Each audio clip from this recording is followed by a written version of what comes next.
Hi there, everybody. I am just hitting record here, and good to see you, everybody. I'm sorry I couldn't be there in person. Stephen was kind enough to let me do this virtually. So I recorded this video, and I hope it's going to be fun. Quick thing about us. My name is Hans van Dam. I'm one of the founders at Conversation Design Institute. And what we do is really leading the conversational AI community with education, benchmarking, and advisories. It's particularly education part that we're well known for. So we were founded in 2018. We have about 8,000 students around the world. Many of them work at enterprises that are trying to create chatbots for support or to talk to their employees, etc. We operate around the world, and everything that we teach at CI is technology agnostic. It doesn't really matter what kind of technology you're using. Our principle is that, how do you design a good conversation? What's the conversation that you want to have with customers? And then how do you use technology to deliver that? But we put the customer and the conversation first before we start building. We got lots of clients. So let's jump right in. A lot of these clients, like what they're trying to do, and it's always good to sort of talk about, why are we doing this a lot of times we have automation goals and we have customer experience goals. And those two goals seem kind of as opposites of each other because automation sounds cold and customer experience sounds warm and nice and pleasant. And conversational AI is one of the few things that's like this magic thing that allows us to unify those seemingly opposing goals if you do it well, right? So the value is on the top right corner, hyper automation and a great customer. That's, as we all know, it's pretty hard. And the reason it's hard is, we have an artificial brain talk to human. That's at the end of the day what chatbots are. An artificial brain's talking to a human. Both have their own limitations and capabilities and different things that they need in order to be successful, right? So an artificial brain needs to understand the intent and extract entities and understand context. That's why we have all this natural language understanding technology, or all these LLMs now that help them understand what people are saying, so people can speak freely. And on the other hand, we have natural language creation because we want to talk back to people. People, have human brains. They need empathy. They need compliments. Their motivation boost.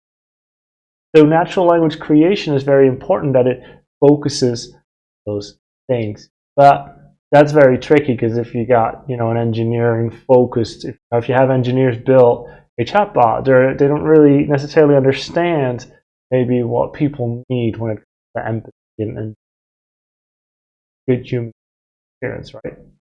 So the way we kind of think about it is that, the more conversations you have, the better they should be. And it pretty much means that if your chatbot grows in scope, the level of design increases as well. Because if you think about it, like if I have an FAQ chatbot, I answer a question in the transaction, like we're done pretty much. But if I have multi-turn journeys, then I need to keep you in the conversation longer. I want to keep motivated as we go along. That requires more. And everybody kind of starts out, here at the bottom left, right? We're discovering. So we have some scope, we're on the right path, and we got pretty good customer experience. We're kind of on track. But then, some companies wander off to the right where, they're focused on novelty experiences that lack a sound business case, right? So this is where you get your fancy avatars that sound and look amazing, but they're not really doing much for your business. But it's the top left that's the problem. That's where a lot of companies end up at. It's what we call squandering, where you're focused on scope and automation, but you need some help in developing a better experience. So you've built all these use cases in the chatbot, but everybody drops out and nobody's getting value because it's not designed properly. Raise your hand. You recognize. And ultimately, that's where we want to be, right? Top right corner, leading with hyper automation, a great customer. Top right corner. If you've not gone to consulting school, when you see a chart like this, top right corner, that's where you want to be. If we look at the industry as a whole, and we do a lot of benchmarking, this is kind of what we see is like a lot of them are sort of in the discovery phase, and then it's very tempting to move into that squandering bit, because once you're committed to conversational AI, you can scale the technology really quickly, but it takes much longer to develop the skill set that is going to create a good customer. We do our MVPs, we do our initial launches, everybody's happy, we give more budget, but the budget goes to scaling technology, which is faster than scaling the skill set, which is going to result in costing a lot of money. And then you call us, and we're happy to help fix. But the way to think about a chatbot or any kind of AI assistant, like a little human that grows up, starts out with nothing but potential, and then it can answer a few questions and do a few things, and then it can have conversations at multiple channels, and it can help with more transactions. It's more integrated, and it becomes proactive and contextual, and eventually it becomes that delightful experience that your first point of contact, what every tech company is trying to sell you, isn't it? Kind of like how a chatbot grows up from a baby to an adult. And what we try to do at CDI is, for those different altitudes of development, all those different stages that a chatbot goes, figure out what the design patterns are that make the most sense there. So initially, our chatbot, when you're designing for a function, your design patterns like acknowledgement, mark. But then as you become more transactional, multi-turn, you start to design for trust. So tone of voice becomes important, consistency, clear prompts, explainability, accountability, all those things become important. And then as you start really moving the needle and really start doing more advanced stuff, behavior design becomes, how do I make sure that I take away your anxiety, that I boost your motivation? Behavioral psychology that can apply to chatbots. And I'm going to show you some of these. And eventually, so visual design, custom voices, and all those things for a delightful experience. But as you're starting out, you just need to kind of like a human, you can't go from baby to adult. You got to be a toddler, and then a kid, and then a teenager, and before you can be an adult, you can't skip steps. Kind of the same with building your chatbots. You can't build a delightful thing. I want that. Sorry if I'm the one to break that bad news. But at CDI, this is the workflow that we teach everybody. 3 phases: strategize, design, and build. Strategize really, what are the conversations that we're going to be having? Who are we having them with? And who's best to have that in our? That's kind of your persona, your tone of voice, the design framework behind experience. And then in the design phase, what we really do is mentalize the conversation, verbalize the conversation, make it inclusive, and elevate that experience. I'm going to show you what that means, and then I'm also going to show you what that means when you start using large language models, which is kind of surprising. And then you start training the systems and building it and connecting it and doing all more tests. So what we now see is that with large language models, with little time invested, you can create a lot of value very quickly. If you work with ChatGPT, you will see that I'm always surprised about the things that it comes up with, but I'm also kind of surprised about the things that it's leaving out. It generates cool stuff. It creates value very quickly, but it always needs expert effort to really make it good. Right? So if I want to say, create a chatbot, I can make a chatbot with an LLM very quickly. Is that the chatbot that I want to have talk to my millions of customers that I've invested decades into building the brand and building that relationship? Do I want to do that? No, I want to have expert effort involved to make sure that goes. So what we do is first we're going to apply some conversation design fundamentals, kind of show you what that entails, and then we're going to see how ChatGPT handles this. So before we do anything, like I said, we mentalize the context. We like to use this canvas, but you can use other canvases. If you don't have time to use a canvas, before you create anything, take a deep breath. Seriously, take 10 deep breaths. Think about the customers you're going to be creating this, and it will have more empathy. it will be. But for us, what we're going to do is think about this stuff like when somebody reaches out, where they're likely to be. In my case, I'm at home on the computer, no rush, but so I'm going to buy some sneakers. What my goal is, the customer goals is to buy cool sneakers. I want to know which ones to get. I want to look fit. But my worry is always that I buy shoes and I get the wrong one. Like that I'll buy shoes and then I go to the park the next day and it turns out that everybody's got orange and I'm low.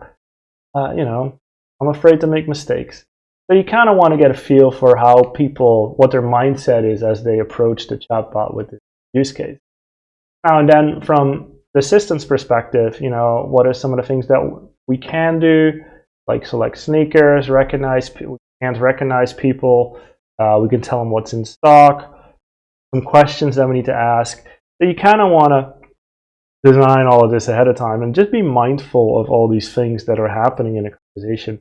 And what you're creating is really the perspective from the customer and the perspective from the chatbot.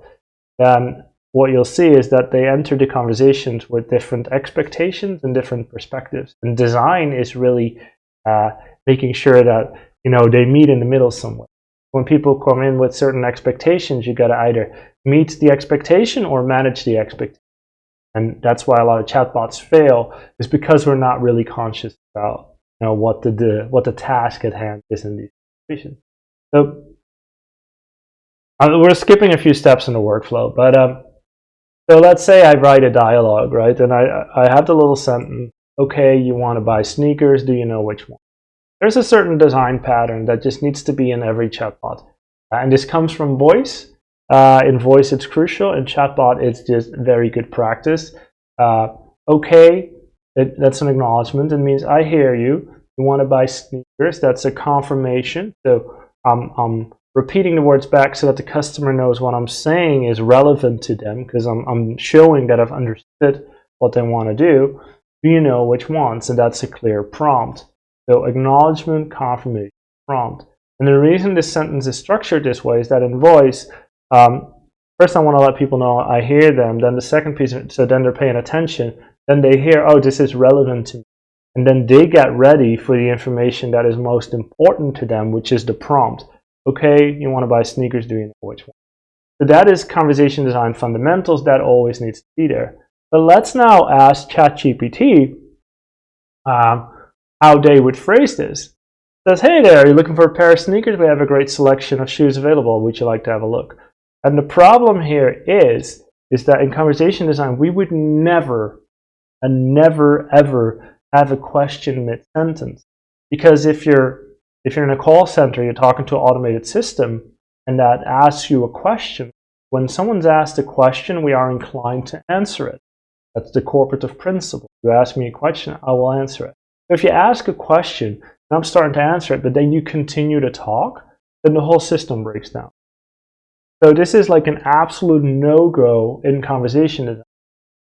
If you go to your chatbot and you look over them tomorrow and you find questions mid-sentence, you want to fix that immediately. So what's called ChatGPT, it's actually like violating some of these fundamental design patterns. I think it's because it's simply not trained on good chatbots, right, that are properly designed, because there's not a lot of data on that. So be very careful with what you ask from a large language model. Now, this is kind of like our baseline of conversation design, functional design, but I showed you as you get more advanced, you want to find more techniques. So what we do is we use the BJ Fogg behavioral model. It pretty much means that you can prompt desired behavior by having the right mix of motivation and ability. Right? So when something's super easy to do, then people don't have to be that motivated. But if people aren't that motivated, wait, how did I say that? What did I say? So pretty much means when people are very motivated, it could be a little harder for them. They're willing to put the effort. But if they're not very motivated, we need to make it very easy. And we can kind of use a clear prompt to drive the action. You can look at any type of behavior through these three categories. So if the phone rings, let's say I'm in the kitchen and my hands are dirty, and I hear my phone, I want to answer it. So there is a clear prompt, and I want to answer it. I have motivation, but my hands are dirty, therefore I have no ability. Or let's say it's my girlfriend that's calling. I want to talk to her. I can talk to her, but my phone is on silence, therefore I don't hear it. So then there's no prompt, right? Or let's say I hear my phone, I can answer it, but I see it's my mother-in-law, I don't want to talk to her, so I have no motivation. Right? So this is how those three things kind of work together. And as designers, what we can do is actually design for those specific elements. So we have all these copywriting techniques toolkit to increase motivation, to increase ability, to create better prompts. So when we have a design challenge in a chatbot, we try to look at it like, okay, what's happening here? Do we need to make it easier for someone to increase their motivation? Then we might use, so let's apply these techniques to our sneaker buying example. So what I'm doing here is I'm going to help you find the right sneaker, called anticipatory enthusiasm. I'm putting the image in somebody's mind that they're going to be successful. This is the reason airliners show pictures of the destination. You already picture yourself there. I'm going to ask you three simple questions. That's expectation management. For most people, this only takes a minute. That's social proof. So we're applying a lot of psychology to the same message to increase the likelihood somebody's going. Now we have, adding some personality to it. I'm going to run you through three simple questions. For most people, this only takes a minute. And also here, what we're doing here is choice architecture. Go maybe later. So by designing the buttons and the options that I'm presenting people, I'm driving specific behavior. If you add more positive options, the odds of someone selecting a positive option greatly increase. So what you're seeing here, one simple message in a chatbot has about 10 different design elements. If you design at enterprise level for success, for outcome, where you really want to start hitting your numbers, this is what you should be doing and how you but let's now see what ChatGPT is making of, right? So we're seeing lots of exclamation points, which is, we don't like that. There's lots of question marks again. It becomes very marketing speech. So large language models clearly aren't very good as these design patterns. And we've can, of course, create all these requirements for what we want it to be. But then, so you can, of course, really start tweaking what you want what kind of outcome you allow from the system. But then it's kind of, if you kind of want to be so rigid in controlling the outcome of that black box, then you maybe shouldn't use the black box to begin with, right? So, well, one of the things that we're building now, it's kind of neat. So it's like, how do you check the quality of the messages that are coming out, right? Because what we've noticed in general, it doesn't matter if it's large language models or actually just any kind of chatbot, every message has lots of stakeholders. So people want to have a good experience, marketing wants to have the right tone of voice, business people, they just want to hit their KPIs, security, they want to mitigate all kinds of risk and want to be compliant. And because we have so many people involved, it kind of dilutes the quality of the experience a lot of times. And that's kind of a bummer. So what we built now is a very cool thing that if you have one message, we will actually test it against all these design patterns to see how you're scoring. So if you write I, we say maybe it's nicer to write you. If you don't end with a question, we say it's better to end with a question. Try using acknowledgement, keep it simple, use active language. But if you're not doing those things, we'll give you that feedback immediately.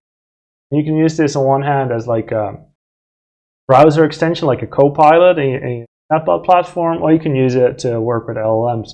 It's kind of cool. So here you see you get an overall score of 60. And then I write it shorter. Prodako benchmarks your prompts against proven design patterns and gives feedback to make your prompt better. I want more acknowledgement, confirmation prompt.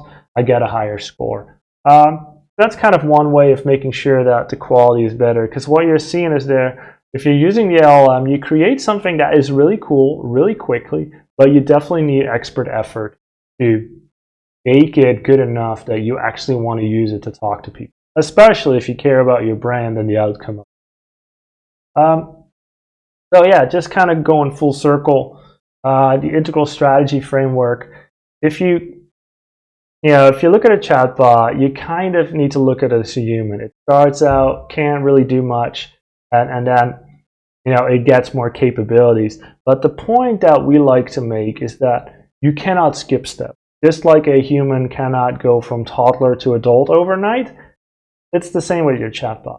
And it's particularly, technology scales fast, but the people that are doing the work, they actually need to understand, what good design. And if you're working in just vendor solutions and kind of the legacy systems with friends, then you write the proper design patterns in.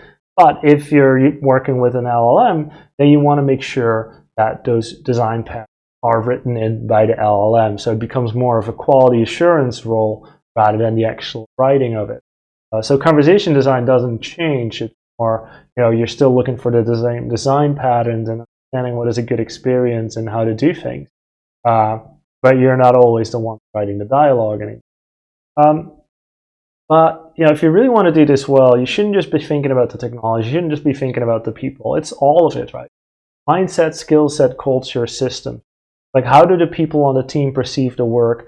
What do they have the ability to do the work? But also, what's the context in which they do the work? Is there a conversational culture in the organization?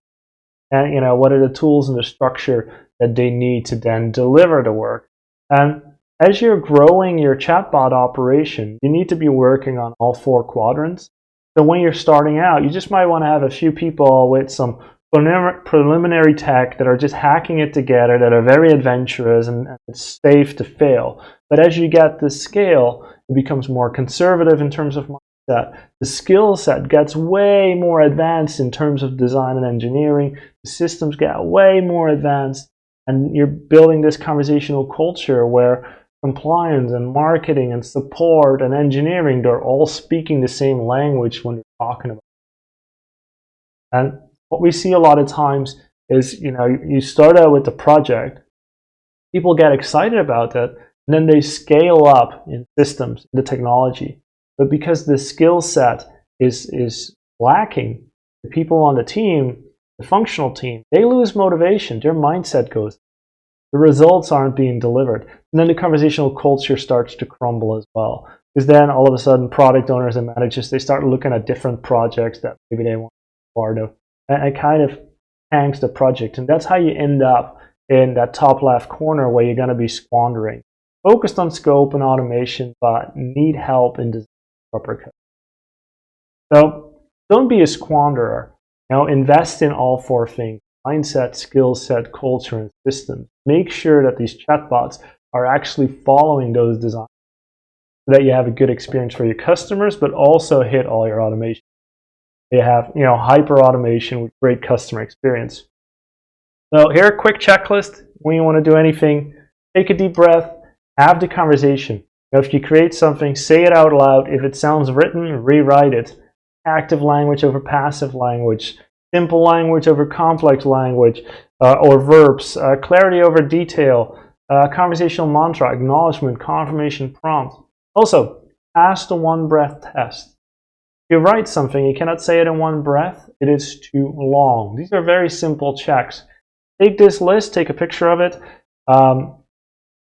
use it tomorrow, go home, look at your own chatbots in your enterprise and see if you're doing these things well. Probably not, and then you need some help.